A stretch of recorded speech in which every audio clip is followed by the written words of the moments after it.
Hey everybody, this is KennedyHawk from the MCM crew. This is the start of a new 3-part video series called Runeslingin with KennedyHawk, and it is not my normal Marvel Champions content. So if you're only here for Marvel Champions, I totally get it, you can tune out now. But if you want to hear me gush about a new upcoming game that's coming out in, or starting to come out in less than a month, stick around for this 3-part video series, all about Runeslingers The Awakening, the trading card game. So in this first video, we're going to go over what is Runeslingers, how do I play it, and how do I find out more about it. In video 2, I'm going to play a game using the starter decks with a special guest from the Side Scheme podcast. And then in video 3, I'm going to open some preview booster packs that were sent to me to spoil and look at some of the cards in the first set for Runeslingers The Awakening. So without further ado, let's get to our main topic. I've said the word Runeslingers about 3,000 times, and I'm going to say it about 3,000 more. What is Runeslingers The Awakening? It is an exciting new TCG coming to Kickstarter in less than a month.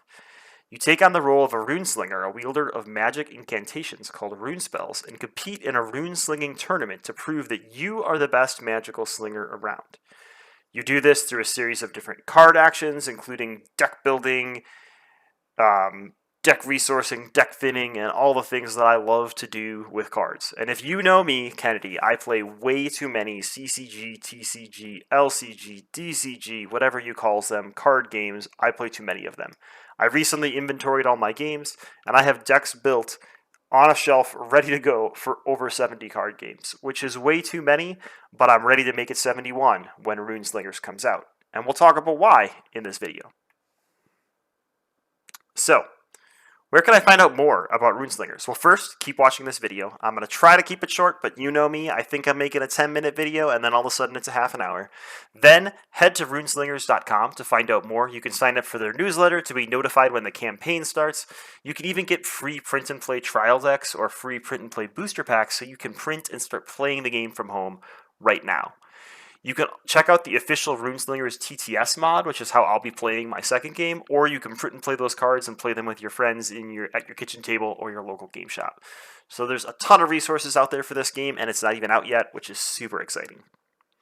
Alright, so Runeslinging 101. What is the objective of this game? The objective of this game is to show your magical talents, show off your magical talents, and reduce your opponent from a starting power of 5 all the way to an ending power of 0. Each time your opponent loses power, they will gain a determination token, and they can spend these tokens to trigger special abilities. Blah, blah, blah, blah, blah, blah, blah. Alright, so Runeslinging 101. What is the object of this game? The object of this game is to show off your magical talents and reduce your opponent from a starting power of 5 all the way down to 0. Each time your opponent loses a power, they will gain a determination token, and they can trade these determination tokens in for different special abilities, and this often works as a really cool built-in catch-up mechanic. What are the different ways that we can reduce our opponent's power? We have to do it 5 times to win the game. There's a lot of different ways you can do it, and there are 3 main ways that we'll talk about right now. The first way is health. Each Runeslinger has a starting health. In the starter set, all the Runeslingers start at a 20 for their maximum health, and you will lose power when your health is reduced to 0. You then reset yourself back up to your maximum power, so you could defeat your opponent's health 5 times to get rid of their 5 power. You will give them 4 determination along the way, and you'll probably use a mix of these different win conditions instead of just a single one. The second way that you can remove an opponent's power is through ailments. In Runeslingers, you can inflict different ailments onto your opponents, like burning or frozen or craziness or insanity and things like that. During the ailment phase, for every 8 exposed ailments an opponent has, they will lose 1 power and then remove 8 of those ailments. And this can be a mix and match of different ailment types. So there's 6 different ailments, and we'll talk about what they are later, and you can get multiple copies of this ailment to sort of stack in effects. But that's another way to lose power. So instead of just dealing direct damage, you can have this sort of alternative way to progress your win condition. And on top of that, we have our traditional type of way that everyone hates to lose card games, but it's not so bad here. You can deck out or mill your opponent. When your opponent runs out of cards in their deck, they will reshuffle their discard pile to form a new deck. They then lose 1 power for doing this. So this is really interesting. Instead of having one condition and having to like put all your cards into mill, or all your cards into direct damage, or all your cards into this secondary objective ailments, you can do a mix and match of these three different things. Is it better for me to take like the best burn cards and try to burn them down through 100 points of health? Or is it more viable for me to make a defensive build that maybe mills them 3 times and then does damage twice? I gave it mixed conditions in and see how those interact with the other two things, and ultimately I think the best decks are probably going to use a mix of all 3 of these different win conditions to remove their 5 power. Alright, so how do we go about completing these conditions? Obviously, this is called Runeslingers, so the answer is by slinging runes. And you are going to take on the role of a Runeslinger. So this is what a Runeslinger card looks like. It is an oversized, like larger than tarot size even card. It's about the length of 2 regular cards. You're going to have a power tracker to track your total power from 5 down to 1. If you go to 0, you've lost, so you're out. You have a name. This one's named Eva. I like her. You have 20 maximum starting health right here, and a block value of 4, and a class. So Eva is a Runeseer Runeslinger, and that will be important for the next thing we're going to talk about. Because on top of choosing your character, you're also going to have to choose an additional class ability and stance, or 2 class abilities. You can't choose 2 stances. So stances are passive abilities, like here we have Takala's Heart. It's a Runeseer stance. When you sling a spirit rune spell, target Runeslinger Seers 2. Seer 2 means places 2 cards from the top of their deck into their discard pile, so basically mills 2. So this gives us one of our win conditions through this stance.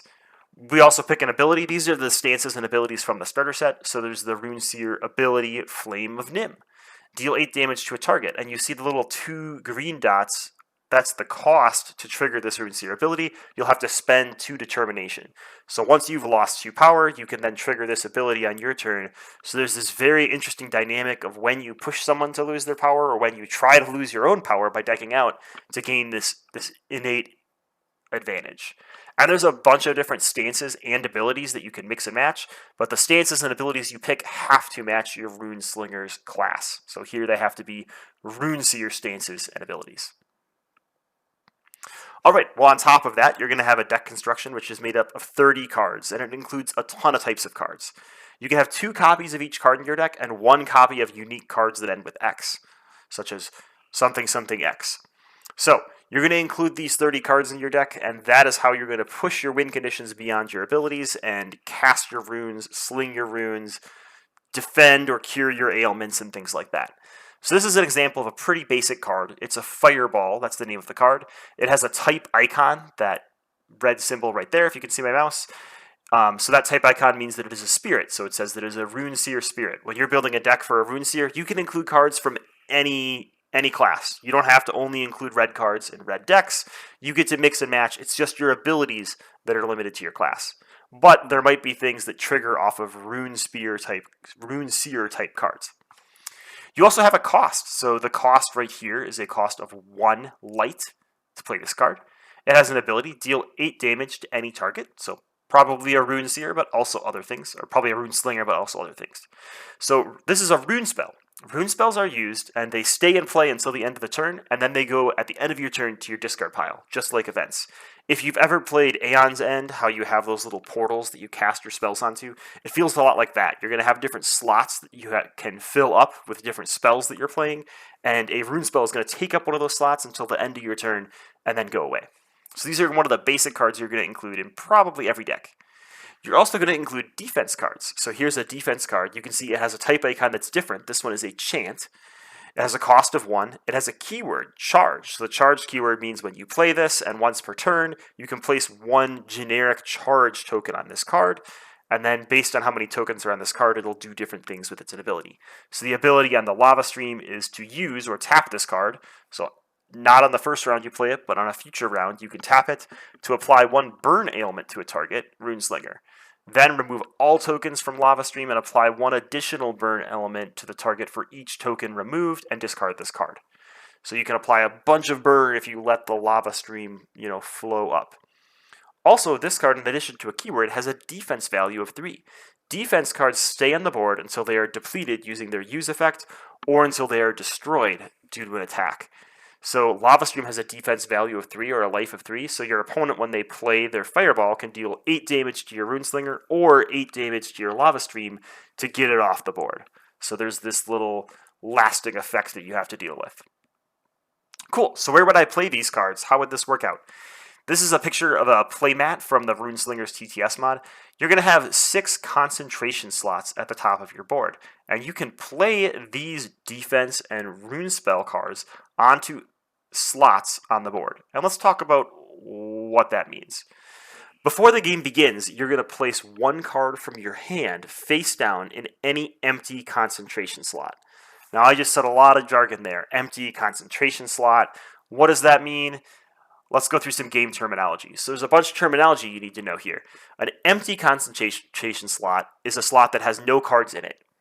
A ready concentration, or an exposed concentration slot, is a slot that is a concentration slot that has a card face down in it with nothing on top of it. Those cards can be ready or used, turned sideways, or exhausted. So you're going to be able to play rune spells and defense cards onto any exposed concentration slot. So each round, or each turn, you're going to be able to put 1 card face down as a new concentration, and you put 1 down at the start of the game. So by turn 5, you might have 6 concentration slots that you can put spells onto, and each of those slots will also do other things. But that's basically limiting how many cards you can play to start the turn as you slowly build up, like lands or whatever you want to call them. In this game, they're called concentration or focus. All right, so we've got these concentration slots. They have a lot of uses. There's multifold. You can use or exhaust a ready exposed concentration to generate light. This is what you use to pay the cost to play spells. So you can exhaust a card and then play a spell on top of that card. Exposed concentration also determines how many slots you have. So like I said, there's a maximum of 6 slots, so you could play 6 rune spell or defense cards in a round. Remember, defense cards don't go away, so they might take up a slot for multiple turns, not freeing it up or making it exposed. So we were talking about ailments earlier. That was one of the win conditions. So we can deal damage with runes, we can defend with runes, or create these lasting effects. But what about these ailments? There are 6 ailments in the game, and I won't go over all of them in this video. We'll probably go over all of them in the gameplay video, but this is an example of 2 of them. So there's the burn ailment. So it has a 1 and a 2 ability. So I won't read what burn does for now, because I'm going to go over that in the next slide. And then we have the weaken ailment. And you can see it has a different ability. So the weaken ailment, the level 1 ability, is when a new weaken ailment is applied to you, void 1. And void 1 basically means take 1 card from the top of your deck and remove it from the game. And there's ways you can pull cards back in from the void, but when you reshuffle your deck, the voided cards are ignored. If you can get to the threshold of having 4 weaken elements on your opponent, they'll also have this lasting negative effect placed on them. So for weaken, it turns off all your trinket type cards, which are an advanced card type that also takes up a card slot sort of in that front row, just like defense cards. Alright, so I just sort of explained what ailments are, but ailment 101, each ailment in the game has a 1 effect that occurs each time you receive that ailment. So for burn, each time you receive a burn ailment, you're going to lose 2 health. It also has a 2 effect that turns on when you reach a certain threshold. So if you have 4 burning exposed ailments, now remember exposed was a word we talked about that was game terminology, then your Runeslinger abilities are basically going to turn off. You can have a maximum of 4 different ailment types, and there are 6 types in the game, so it's going to be important for your opponent which ones they decide to place out. You could even end up with 2 burn elements in your 2 of your ailment slots, but they might find ways to merge and combine. All the ailments interact with different win conditions differently. Some of them help you mill, some of them help you do damage, some of them void things, some of them reduce your opponent's hand size, or they reduce your opponent's maximum health. So there's lots of different ways you can use ailments to push your win conditions, and they're won all on their own.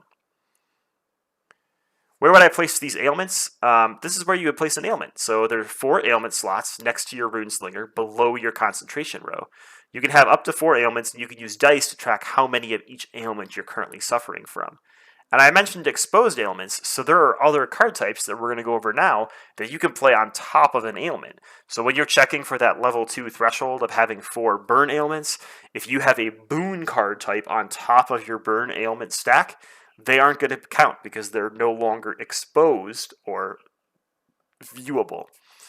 So that is one way you could end up with 2 burn stacks, right? If I have, right now I have a focus boon on top of the, what was it called? Weaken ailment. So if my opponent tried to weaken me now, I would end up placing another weaken card in my 4 ailment slots. If I ever destroyed that boon, they would merge and become 1 slot with the total number of ailments. All right, so what are boons? We talked about card types before, so we've got our type icon, and here's the boon icon. It looks like a potion. They are defense cards because they can be attacked, just like trinkets and just like the defense cards we talked about in the concentration row. This one has a cost of 1. It has the keyword token 1, which means you place a token on it when you play it. And it has an ability. When you sling a rune spell, you may remove a token from focus. If you do, that rune spell costs 1 less. So basically, you can pay 1 for this on 1 turn, place it on top of an ailment to sort of like heal yourself or ignore that ailment, and then you can later use that token to reduce the cost of a rune spell on a future turn. What's really cool about this is now you have this 4 damage buffer on top of your ailments, so if your opponent's trying to remove your power by getting 8 ailments on you, now they have to attack into your defense card, and you can still block that and do all sorts of other things with it. So it's a way to like put off the loss condition of having too many ailments and to turn off those negative level 4 effects. All right, so what are the phases of a turn? How are you going to play a game of Runeslingers? You've learned all about a bunch of different card types. You know how to do damage. You know what the win conditions are. Well, here's how you play. There are 5 phases to the game. So you're going to roll a d20 to see who goes first, or see who picks who gets to go first. The first phase you're going to do is a ready phase. You're going to take all, the active player, the current player, is going to take all of their exposed and used. So that means no cards on top of them and turn sideways concentrations and turn them vertical so that you can turn them into light again. Next is the ailment phase. This is when you're going to check for an ailment loss condition. If you have 8 exposed ailments on your Runeslinger, remove 8 of them and lose a power. Repeat this step until you have fewer than 8 ailments. So if you had 17 ailments, you would remove 8, you would then end up with 9, you would remove 8 again and lose 2 power. Then we go to the draw phase. You draw 2 cards from the top of your deck. Your maximum hand size is 8, so if you draw to higher than 8, you'll have to discard down. You may now pass, and if you do, you skip the play phase and either draw a 3rd card or return an exposed concentration you control to your hand. So you could return something you put face down back to your hand, which is a really sneaky way to save cards for future turns. Just a note, when you are the first player at the beginning of the game, you only get to draw 1 card during the draw phase, and that's to set back the first player advantage. Next is the play phase, and you have a lot of different actions you can take. So once per turn, you can set a card from your hand face down as a ready concentration. You can exhaust any number of concentrations or use any number of ready concentrations that are exposed to generate light. You can spend that light to sling a rune spell or play a defense card from hand by paying its cost. The defense cards include boons, they include the trinkets, they include the actual defense rune spells that we talked about earlier. So lots of different things you can play there. You can activate your Runeslinger ability by paying its determination cost, or use the use ability on a defense card you control by turning it horizontal. After you've completed the play phase, you're going to go to the discard phase. All rune spells you slung this turn, and defense cards that used their use ability are then discarded. Effects of all Runeslinger abilities activated this turn end, so if you had any turns that go until the end of turn. You lose any excess light you had generated, and the active player becomes the next player. One important thing to note here is that you discard all of those defense cards that were used this turn, but some defense cards discard themselves naturally in their ability, like we saw with Lava Stream. And that's going to open up another slot for you to play more cards, so there's this little bit of depth of when you discard cards and when you free up those concentration slots. Alright, so let's get into some advanced topics here. So one advanced topic is blocking. I said that each Runeslinger had a block value, usually a block value of 4. That's what it is in the starting set at least. Anytime an enemy-controlled effect attempts to damage a defense card you control, or your Runeslinger, you may discard a card from your hand to reduce that damage by your block value. There's a few caveats to this. You can't block more than once per turn, so you can't just get a really big hand size and block. You block 1 time per turn. You cannot block direct damage effects or health loss, and I am finding all the typos in my PowerPoint today, as usual. So you cannot block direct damage or health loss. You can block things that have piercing. So piercing sounds like you might not be able to block it. What piercing means is normally if you're dealing damage to someone and you put them below their 0 line, right? If someone has 2 health left and you deal 8 damage to them, normally that extra 6 damage would just be lost. But with piercing, you deal 2 and then the 6 goes on to their next health pool when they reset. So it's a cool keyword. So you can block piercing damage. You must block before damage resolves. So you can't like let 2 damage go through from piercing and then block part of the next 6. You have to block right before the damage starts resolving. All right, other advanced topics, abilities and determination. So I mentioned that there are all these different Runeseer abilities, and you're going to have at least one on your Runeseer for your first game. When you set up each Runeslinger, you choose at least one ability. You could choose 2, but they have to have different determination costs, because this kind of like offsets some knowledge for your opponent. Remember, when you lose power, you gain determination, and so does your opponent. So they're going to use determination to trigger these abilities. So if you're, 6 points from losing the game and your opponent has only 1 concentration, you don't want to push them to that second concentration if they have Flame of Nim, because then they can use it to defeat you. But you want to try to make them lose 2 power in 1 turn so they don't get a chance to use that determination. So there's lots of trickery around when do you want to gain this determination and when do you want your opponents to gain this determination, which is a little bit exciting and challenging sometimes for newer players, especially for myself. So remember, you're going to get determination, you're going to use them to trigger abilities. It's like a one-time resource. So you're going to get 4 determination over the life of the game, because if you would get your 5th determination, you will have lost. All right, another advanced topic, the ladder and shouts. Playing a rune spell creates answerable action windows. During this window, your opponent may respond to this action using a shout card. This creates a ladder, and you may even be able to create many rungs on this ladder. Defense cards and boons do not create answerable action windows. Only rune spells create answerable action windows. So I'm going to read through this example from the rulebook. Let's look at an example of answering. You sling flaming fists targeting the enemy Runeslinger. That reads, deal 4 damage to target Runeslinger. If this damage hits the Runeslinger, apply 2 burn ailments. That sounds horrible. Next, your opponent answers by playing Stone Trap. It has the keyword shout. In this example, your opponent targets your Flaming Fists with his Stone Trap. Placing Flaming Fists under Stone Trap, since Stone Trap is not a rune spell, it does not create an answerable action window back. This completes the ladder, and effects of the ladder now resolve in descending order. So first, Stone Trap is going to resolve, and it's going to target Flaming Fist, stacking it under itself. When it comes to Flaming Fist's turn, to resolve its effect, it is no longer in play, and therefore it has no effect. So Stone Trap is a 2 light cost chant, with the shout keyword and 5 defense. So you could play this as a defense card. It says you have +2 block. When you play Stone Trap, place target card under Stone Trap. When Stone Trap leaves play, return that card to its owner's hand. So you're basically going to steal Flaming Fists under Stone Trap, and it's going to sit there until it's gone. Now remember, defense cards stay in play, so you'll need an empty exposed concentration to play Stone Trap onto, and you'll need 2 ready concentrations so that you can create the light to play Stone Trap, but you can respond to players on each other's turns through this ladder and shout system. All right, next up, an advanced topic about voiding. So I mentioned this before. When something tells you to void something from your deck, it means to take the top card of your deck and place it into your void pile. Voiding can be really painful because not only is this going to remove it from your deck and put you closer to decking out once to lose a power, when you reshuffle your deck, the voided cards don't go back in. So it kind of is like a double whammy.